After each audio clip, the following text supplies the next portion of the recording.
bienvenue dans l'histoire littéraire avec moi. Aujourd'hui, nous parlerons du 19e siècle. Au cours du 19e siècle, de nombreux changements ont eu lieu en France et dans la littérature française. La Révolution française, qui a eu lieu à la fin du 18e siècle, a mis fin à la domination de ce qu'on appelle l'Ancien Régime. Les pouvoirs législatifs et exécutifs ont été séparés et l'administration de la justice et l'État ont été réformés. Ces changements ont été très positifs pour de nombreux Français. Malheureusement, la Révolution française a également eu un effet négatif. Pendant la période de la Terreur, de nombreuses personnes ont été tuées à l'aide de la guillotine. Le 9 novembre 1799, Napoléon Bonaparte réalisait son coup d'État. Le 2 décembre 1804, il est couronné empereur et à partir de ce moment, il devient le seul souverain de la France.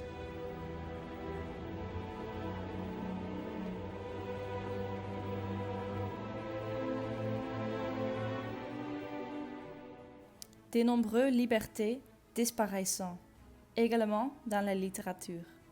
La liberté d'expression n'existe plus.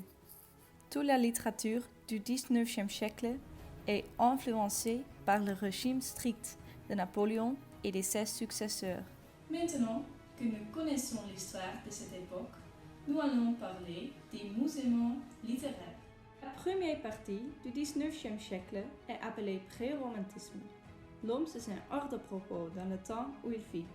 Ce sentiment est décrit par le terme mal du siècle. Les gens ne sont pas heureux et ne trouvant aucune joie dans la vie quotidienne. Ils veulent échapper à la réalité en vivant dans un monde fantastique. Pendant le pré-romantisme, François René de Chateaubriand est un poète et écrivain de renom.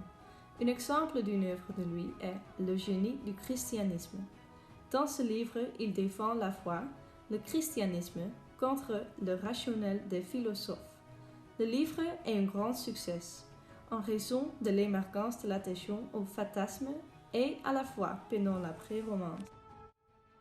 Après le pré-romantisme, une période survient caractérisée par la recherche de la liberté et de l'individualisme. Cette période est appelée romantisme. Les caractéristiques de la littérature romantique sont la rupture avec le classicisme, un élargissement des sources d'inspiration et un sentiment de malaise et d'insatisfaction. L'écrivain Victor Hugo est considéré comme le fondateur du romantisme. Il a écrit des pièces de théâtre et des romans et aussi de la poésie. Il souhaitait abolir la division entre tragédie et comédie, ainsi que les règles classiques du XVIIe siècle. Ses romans plus connus sont des romans historiques, tels que Notre-Dame de Paris et Les Misérables. Les Misérables a aussi un tournage.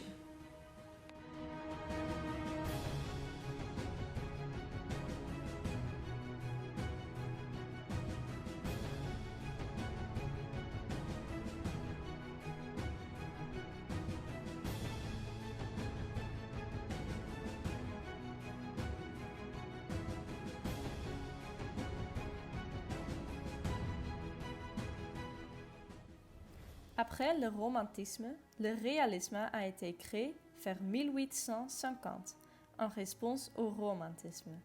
Les écrivains tentant de ne pas fuir la réalité, mais de la décrire le plus objectivement possible.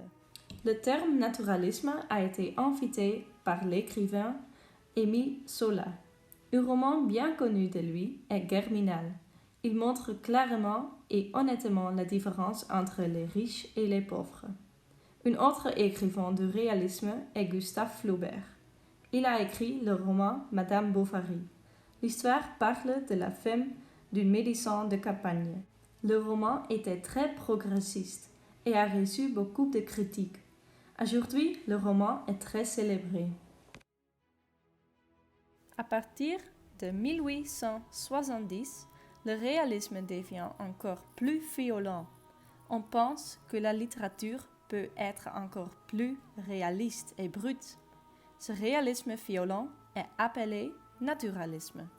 Le naturalisme est également connu sous le nom de réalisme scientifique. Les écrivains veulent non seulement bien décrire le réel, mais aussi l'expliquer. De 1890 à 1910, le mouvement de symbolisme a existé.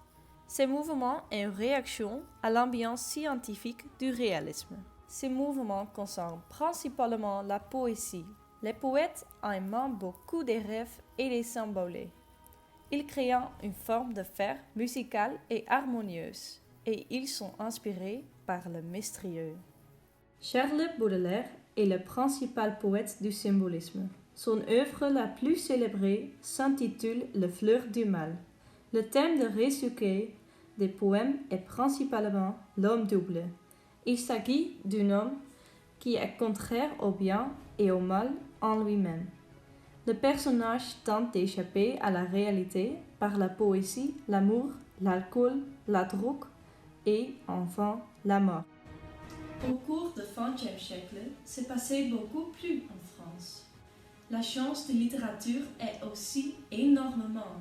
Malheureusement, c'est un sujet par la semaine prochaine. Donc, revenez la semaine prochaine pour un autre épisode d'Histoire littéraire avec moi.